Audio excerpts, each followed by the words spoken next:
Just sat here with my mate Bella, who's having a chill in the sunshine.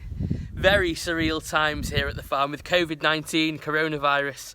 The farm is shut, so usually on a day like today we'd have lots of visitors coming in, but nobody's coming to see you today, Bella, which is such a shame because we've had such a busy time at the farm recently. It's been lambing, and we're nearly at the end now. It's been a busy old time. It's gone really, really well, but there's still a few more to go, so we're going to head into the lambing shed shortly, and you can see all the pregnant sheep. We'll have a chat with Ellie as well, who's been working hard, tirelessly, at long hours at night, helping the sheep give birth. But just sat in here with Bella, who's a Berkshire sow, and she's got a litter of piglets. You can see over there, flies keeping an eye on them. But Bella's just having a bit of a chill in the sunshine. So, let's go to the lambing shed and let's go and see Ellie. So we're social distancing in the lambing shed, which feels a little bit weird. Very weird. But you've had a really busy couple of weeks, haven't you? Now just explain what lambing is and what your job involves, because it's not as simple as people may think, is it? It's not. It is quite an intense time of year, really. Just quite a lot more work because, ultimately you want everything to go really well. So that does involve a lot of checking of your sheep. We bring them inside, which is great. As that does make it a lot easier, but I wouldn't really like to go more than 4 hours without having a really good look in the lambing pen.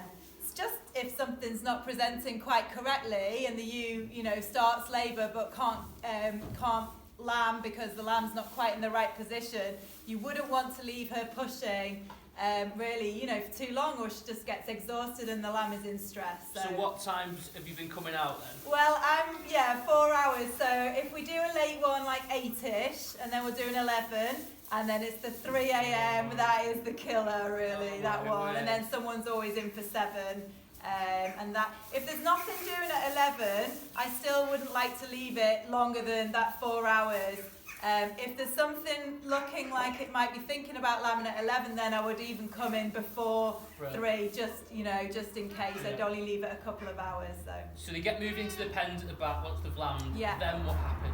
And then once they're in the back, then that's when you spend the rest of your time making sure that those lambs have had a really good drink of that really important colostrum, which is the first milk. It's full of antibodies. It's also full of nutrition. It's really high in fat, really high in protein. So because the lambs' tummies are so small when they're first born, they get this great hit of nutrients in quite a small amount. So our lamb, they need to be on the teat within half an hour, I'd say. I mean, they can go longer than that, but for a really good, healthy lamb, the sooner the better. So that's the next, this making sure they know how to find the milk. So it's really that time at the back, that bonding time and that little pen is really important for the future of the lamb and the relationship between the two of them.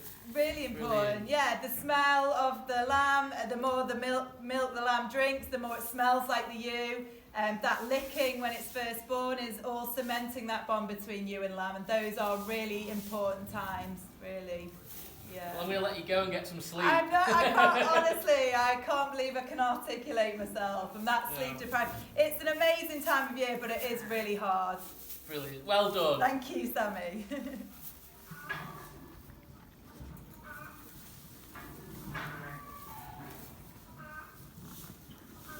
So we've got a ewe that's had one lamb. She's in for twins, and she's just about to have her second lamb. I tried to film whilst we were assisting with the lambing, but it's very difficult to hold the phone and to do the lambing as well. So the ewe has had one lamb. She's in for 2. She's getting on with it herself. So I'll try and get as much on film as I can. But I don't want to intervene or disturb her while she's getting on with it. But we will get involved if we have to.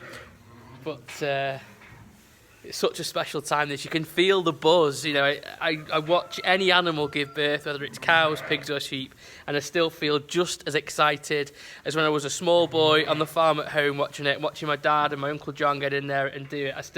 There's a real buzz of excitement, really gets the adrenaline going. The worst possible thing you can do with any farm animal giving birth is intervene too soon. It's got to be exactly the right time. Nature is an amazing thing. Okay, you've got to leave them as long as you can. If they're in trouble, they will tell you. They'll let you know if you need to intervene.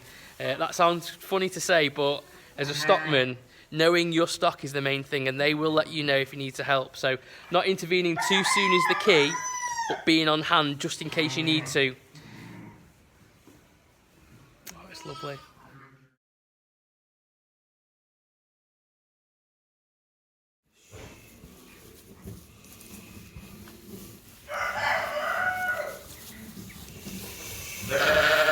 Hey, buddy. Yeah.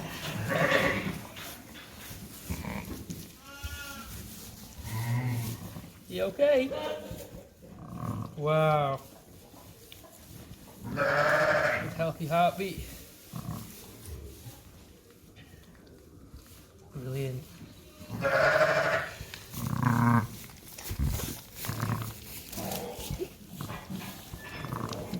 So it's really important with lambs that you get as much colostrum into them as possible. It's like liquid gold. It's got all the antibodies in there that will help that lamb to fight off any infection. So the more colostrum you can get into that lamb, the better. So this is a lamb we've just put on now.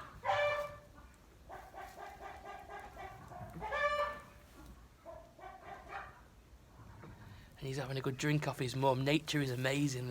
Obviously, lamb has the instinct to get in there and to suck some milk off his mum. The mum's a lovely ewe. She's just stood nice and still.